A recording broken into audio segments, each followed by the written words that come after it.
Throughout the last few weeks, we have covered channels like Brightside and others who have massive followings but can't even crack over 100,000 views per video. To add to this ever-growing list, I wanted to look at the demise of BuzzFeed Video. Now, just like Brightside, BuzzFeed Video is owned by BuzzFeed, just like how Brightside was owned by the Soul Publishing. What I'm trying to say is, in today's video, we'll be focusing solely on the demise of the BuzzFeed Video channel. Mostly because there are so many other channels owned by BuzzFeed that it would take a while just to break down every single reason for why the company started to lose a step and just started to fail. But before we continue, please subscribe to the channel to join the best community on YouTube. BuzzFeed currently sits at 19.8 million subscribers, and you'd probably think that they'd still get around 100 or maybe 200,000 video views, but you'd be mistaken. If you look at their recent videos, almost every single one of them have below 50,000 views, and sometimes they barely crack 20,000 views, which is just a fraction of the views that this channel should receive. Now, a good rule of thumb is that you normally get around 10% of the views from your subscribers. In BuzzFeed's case, they should be getting around 2 million views per video. But in this case, BuzzFeed is getting around 0.1% of views per video from their subscribers, which is an insane fall off. But why is this even happening? What led to this once thriving company and channel to lose so much of its popularity? I mean, it's not like Thanos snapped and half of their subscribers just disappeared. So what happened and why can't they get their viewers to come back to the channel and enjoy the videos? Well, to answer that question, we have to look at when this fall off really started to happen, which was about 4 years ago, when a 1 million view video started to become scarce for the channel. Now, this wasn't just one major event which changed the landscape for BuzzFeed. The BuzzFeed channel has been engulfed in controversy for a while, stemming all the way back to their heyday. Back in the mid-2010s, BuzzFeed was blowing up, having multiple videos gain millions of views. But there were a few caveats that happened during this time which started to shine a negative light on the company. See, back in the mid-2010s, clickbait was a huge trend, but also a huge no-no on the platform. People hated it, but big channels like BuzzFeed would prosper with their own form of clickbait. Not to mention that these videos were around 1 to 4 minutes long, which at the time was the sweet spot to blow up on YouTube, before watch time was a huge factor in the algorithm. These videos were easily produced and pushed up to millions of people almost every single day. And with an increase in output came an increase in subscribers, and BuzzFeed would start to see their channel blow up because of the slop content that they were producing and posting every single day. They pretty much walked so that Brightside and other channels like Brightside could just sprint. It wouldn't be until October of 2014 when BuzzFeed would actually post a video that was over 5 minutes long, and that video gained over 2.6 million views. So BuzzFeed did what any YouTuber would do once they saw something working on the channel. They doubled down and start to focus more on the length of the video. Now, even though these videos were longer, this didn't stop the quantity of the videos that were produced. But how long can you do this type of content until you run out of ideas or start to run into controversy? Well, this is what started to happen in 2015 and 2016, when BuzzFeed would start to generalize different races and make videos on women hating men. Manspreading is not noticing. We grow up on 2 different tracks. People who manspread just are socialized not to worry about it. I have so many vivid memories as a child of my mum telling me to close my legs. With gender, we're constantly working towards trying to get to this middle. This week of manspreading is definitely going to make me feel anxious. As much as a super strong feminist, I want to say it won't. I kind of secretly hope to annoy some men. I tried to actually look at the comments to see what the majority of the viewers thought about this video, but it must have been really bad because BuzzFeed actually disabled the comments on the video. But other commentary YouTubers had issues with this video, like Pyrocynical, who said this about the video. And then they eat cheap food. Apparently that's a step up in content, but let's be fair, from rock bottom you can only go up. I do believe that $100 pasta, it was worth the money. You got to interact with the chef. What's that? The expensive food is better than the cheap food? Wow! It's nice to know that one episode wasn't enough. They had to milk an entire series out of it. But a couple days ago, BuzzFeed really slipped up. They uploaded a video, I guess trying to be pandering, but it completely backfired. The video titled, "Women Try Manspreading for a Week." The title, the dislikes, is quite a good example of what kind of content this is. My balls! I don't want my balls sticking to my legs.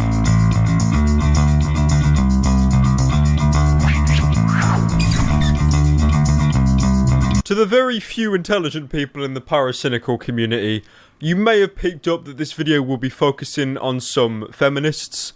Feminists that have about 2 synapses in their brain and nothing more. I gotta reiterate this so many times. There's nothing wrong with feminism, right? I'm all for equality. I know I'm pulling some buggy 2988 shit here, like being pandering, but feminism is okay. What these women are doing is cancer. Manspreading is when a man spreads his physical body to take up as much space as humanly possible. Oh, those men, them males oppressing us with their manspreading. How dare they sit down in a public place and separate their legs in any kind of angle? Bastards. The people around you are relegated to a very small portion, but the key to manspreading is not noticing. If you could pick up already, the majority of the video is women indirectly complaining about men as a whole.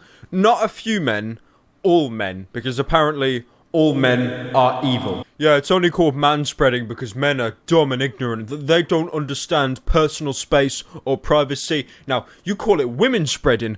What are you, fucking sexist? What's you fucking humongous? And Memulous, who posted a separate video on a different video from BuzzFeed, but with the same exact premise. Put 2 races or genders against each other. Now, even though these videos gained a lot of views, they also started to receive a lot of hate, which was a good reason for the majority of the views that they were pulling in. People were just hate watching to dislike the videos and comment about it. But this worked in BuzzFeed's favor, because regardless of if you like their content or not, this still gives them views, which equates to more money.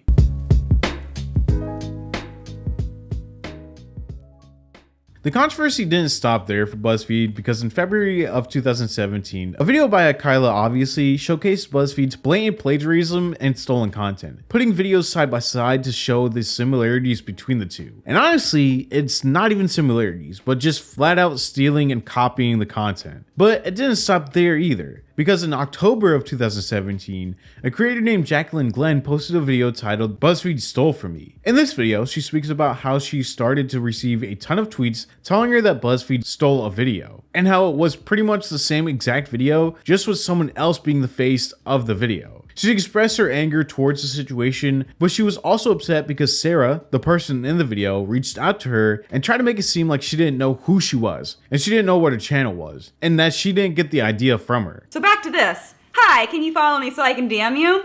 Let's go over those, shall we? Hi girl, I made the Wicca video on BuzzFeed. I honestly truly have never seen your stuff before. I used the Green Man shop for my video as the expert I was using, blah blah blah blah blah. Legit, I am independent creator at BuzzFeed who simply give me a paycheck. Nobody tells me what to produce. There's honestly just a ton of overlap that happens out there because there's millions of hours of contents being released every day. I've been preparing this video for about 2 months as part of a religion series. It really hurts when people assume I do anything like steal or copy when that is the opposite of me and my message. So I definitely understand where you're coming from, but I have sincerely never heard of you or seen your videos before, but now I will check them out as our interests seem to overlap. And accusations do hurt. I find it very difficult to believe that she has no idea who I am, and that BuzzFeed as a whole company has no idea who I am, as I have been in a BuzzFeed video before on the topic of religion. I was in a BuzzFeed video before, so the company as a whole definitely knows who I am. Content has been stolen from friends multiple times, so this would be nothing new. I posted my show, and less than a month later, it's the same thing on BuzzFeed. I'm sure you understand why I came to that conclusion. So if you guys want to know that video that I said that I did, it was about atheism. It's called "I'm an Atheist, but I'm Not." Please don't watch it, it's cringe. I'm an atheist, and I want to make the world a better place. Ugh. Sure, I am unfamiliar with you. There's about 50 or 60 producers at BuzzFeed who work completely independently of one another. I cannot speak to any particular case except this one, as that would be unfair. I truly have not heard of your show or you before, as I watch minimal YouTube. There is no hive mind at BuzzFeed or any kind of directive to steal or copy. That's not true. I came up with the idea a while ago to do a series on religion that was playful and informative. You are certainly entitled to your beliefs. I'm just laying out my side. And just that I legitimately have never seen or heard of your video/series. And then I said, if this were the first time BuzzFeed has done this kind of thing, I'd be more lenient. It happens too much to be a coincidence. I'd actually rather not have anyone at BuzzFeed watching my stuff. Don't want to see another episode from my show duplicated. So the 2 things I want you guys to remember from that conversation is her multiple usage of the word overlap. And also she said that there's no directive at BuzzFeed to tell people to steal content. Gonna come back to that one later too. There's this girl on YouTube, I think her name is like Safiya, and she's been stolen from multiple times. The side-by-side comparisons are completely shocking. This situation was bad. It exposed the fact that BuzzFeed had a dialogue which they tell creators to use if they were ever being accused of plagiarizing or stealing somebody else's content. In the comments of this video, someone wrote, "When I was a brand new YouTuber, BuzzFeed approached me to make a video for them for free. And I remember thinking, wow, cool. And I did it. I filmed and edited a video for no money, gave it to them, and it got them a ton of views. And they didn't link to my channel until I repeatedly asked them to, but by then the video had gotten most of its views. Since then, I've really disliked the company, but yes, I've seen them rip off so many of my friends now. F's sake." This pretty much exposed the fact that BuzzFeed will literally exploit their popularity over small creators to get them to create videos for them for free. And you could make the argument that these creators shouldn't have done anything unless there was money involved. But I feel like if you are trying to make it big on YouTube and you have a shot at being shouted out by a huge creator like BuzzFeed, and all you have to do is write a video and film the video and then send it to them, then that will cloud your judgment, because being shouted out by this creator could give you more subscribers and could possibly get you more views, which could, in a perfect world, equate to more money than what BuzzFeed would be willing to offer her. Now, after this video, BuzzFeed would once again steal from Jacqueline, and she'd make a second video voicing her frustrations with this company. And you'd probably think this would be the end of it, but during the same month, in October, Jacqueline would post another video, but this was because BuzzFeed would reach out to her to explain to her that they were going to be posting an article about their side of the situation and pretty much paint her in a bad light. But Jacqueline felt like they were trying to bully her into deleting the video, because they said if she would consider either deleting or privating the video, then they probably wouldn't publish that news article.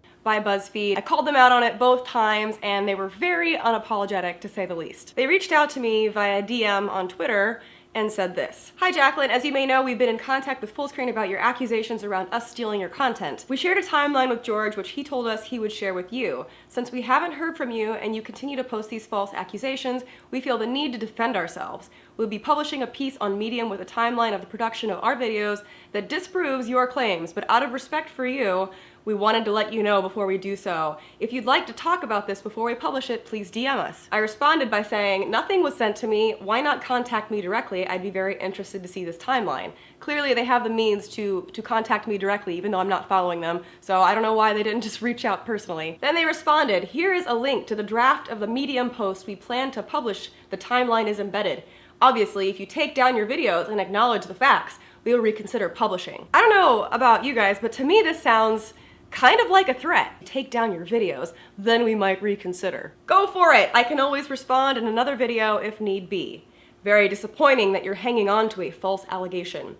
Very disappointing that you cannot acknowledge that BuzzFeed has a history of ripping people off. There's absolutely no remorse. I tweeted this conversation because to me it felt very much like I was a kid on the playground being pushed around by a bully with much more influence than me. So I tweeted this conversation and it got a huge response. I mean, this is the most popular tweet I've ever had. A few minutes later, they actually did go through with publishing it, and this is what they had to say. "Dear Jacqueline, no. BuzzFeed isn't stealing your videos." This wouldn't be the only time where BuzzFeed would steal people's content as well. They do it to a ton of smaller creators, but because they weren't big enough to make a video on BuzzFeed and have it get traction, those creators wouldn't get any attention towards BuzzFeed and their copycat work. But they'd also do this in massive channels, like Moist Critical, who also got a video stolen from BuzzFeed. He'd make a video on them as well, which received 4.3 million views. However, I made the mistake in assuming this was an isolated incident, some drama that just served for my own entertainment, kind of like some WWE shit for a petty YouTube drama. I was wrong. It seems BuzzFeed has stolen a video idea from me. I never thought anyone would be able to replicate the high IQ content I produce, but it seems they tried their best and they took my baby and they shook it until it's shit, and they created an abhorrent abomination based on a beautiful video idea that I made and produced. And I know BuzzFeed is familiar with the video I made because it was #1 on YouTube trending in my dreams earlier last week when I made it. The video is eating Reptar bars with a celebrity guest. I'm not going to spoil who the celebrity guest is. I recommend you check it out for yourself since it's clearly the superior video in the eating Reptar bar fetish community. And then today, BuzzFeed posted something called, "We tried Reptar bars." That's interesting. The timing, it just doesn't make sense. Is this a coincidence? I don't think so. This is yet another reason why BuzzFeed had a descent into a terrible reputation.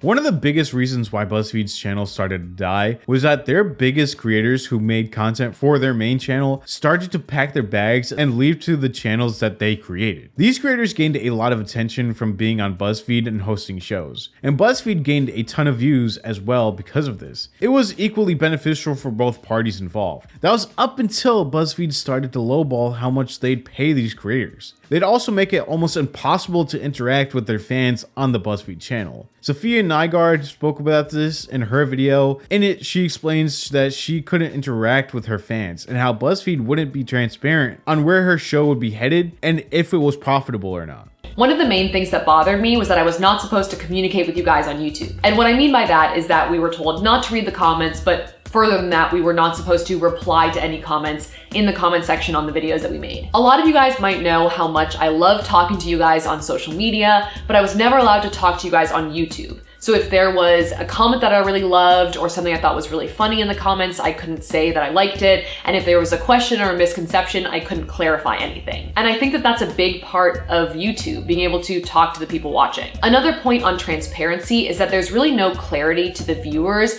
about what video producers do at BuzzFeed and which videos they make. For example, a lot of people thought that I was an actress for BuzzFeed and didn't know that I not only made a lot of videos for Ladylike, I actually started Ladylike with Freddie. Because our names aren't attached to the videos that we make, people would often ask me to explain or answer for videos or even articles that were produced by other people that I had nothing to do with, that were sometimes made on the other side of the country or even the other side of the world. And that would often put me in a little bit of a sticky situation because I didn't want to speak for other people or what they had created. The only thing that I could speak for was Ladylike. So the lack of transparency between BuzzFeed and you guys kind of made me both not able to take credit for the work that I did, but also made me overly accountable for decisions that were made in other parts of the company that I had nothing to do with. There were also issues with transparency within the company. Over the 15 months I worked on Ladylike, we could never really get a clear answer from higher ups as to where they saw the show going or what they thought the future of Ladylike was. We didn't have a lot of meetings with higher ups. In fact, most of what we heard was through the grapevine, but we did have one meeting, which was pretty confusing. A lot of it was about changing the direction of the show, but maybe making the format stricter, but then also maybe abandoning the format altogether. All in all, it was pretty confusing. And this lack of transparency in particular leads me to my next point and the next reason I wanted to leave, which is that I wanted more responsibility. So when Ladylike first started out, it wasn't exactly the darling of BuzzFeed. The first episode had some support because it was supposed to be a new show on the Top Knot Facebook page, which at the time was about beauty and style. But then Top Knot was changed to be solely about hair tutorials, so after the first episode, Ladylike didn't have a place there. We were told that we were allowed to keep making Ladylike, but it wasn't really a part of BuzzFeed's big picture plans. So Freddie and I kept making Ladylike episodes because we really thought that there was something there. And there were actually other people at BuzzFeed who really believed in Ladylike too and stepped in to help out, and we really all wanted to work on it and prove it. So over the next couple months, Ladylike began to gain momentum and it was actually able to become a real team at BuzzFeed, which meant that we got more resources and we got a couple more producers put on the project full time, which was awesome and exactly what we wanted because it was finally becoming a thing. But as time went on, it felt like big picture strategizing and responsibilities were taken away from us. We were still expected to come up with the ideas for Ladylike episodes and produce a majority of them, but Freddie and I were not included in any high-level conversations about Ladylike. What I mean by that is like conversations about possible collaborations, partnerships, what's going to be on our Facebook page and our playlist, and things as small as like the branding, like what font we're going to be using. And that was pretty frustrating to me. And when I expressed my frustration and my desire to be included in those kinds of meetings, the answer was, this is how things are, this is the way the company works, and that's not your role. And that made me have to step back and realize that my job was video producer, and they were right, and that I was never going to be able to get the kind of responsibility that I wanted at BuzzFeed. Now, I can definitely understand why Safiya left BuzzFeed, because why would you stay at a job that doesn't give you security on your position? YouTube as a whole is pretty up and down when it comes to revenue. And if you personally aren't in control of the money and you have higher ups determining the profitability of your content, that could be scary. If you have a few months of very low performing videos, these higher ups could make a call to get you either kicked off of the show or to get your show canceled, and sometimes it's not even the creator's fault. You cannot control the reputation of the overhead company, and if they do something wrong, that could affect your own brand. So Safiya and others were smart to leave the company when they did. The Try Guys also left BuzzFeed in 2018, but in 2019, they'd make a video speaking about why they left BuzzFeed. And it was pretty much because they'd have ownership of their work, and also because BuzzFeed wasn't paying them enough for all the views that they were bringing into the channel every single time that they would post. Then Allison and Gabby made a video speaking about why they left BuzzFeed, and the reason they left was because they started to get pushback from higher ups because they made their own channel while still working at BuzzFeed. They also spoke about how it was scary to know that whatever they made at BuzzFeed, any ideas that they had were all going to be BuzzFeed's property if they were still employed by them, which made them want to leave even more. As these creators kept leaving, so did the fans of these content creators, which left voids on the channel that no one else could really fill. And as soon as these creators did fill the void, they'd also leave. This was due to the company not giving a transparent direction on the channel, which is scary when you're not in charge of anything. If you are a host of a channel that you don't own, I highly suggest making your own channel as a fallback plan, just in case if anything were to happen to that original channel that you're working for.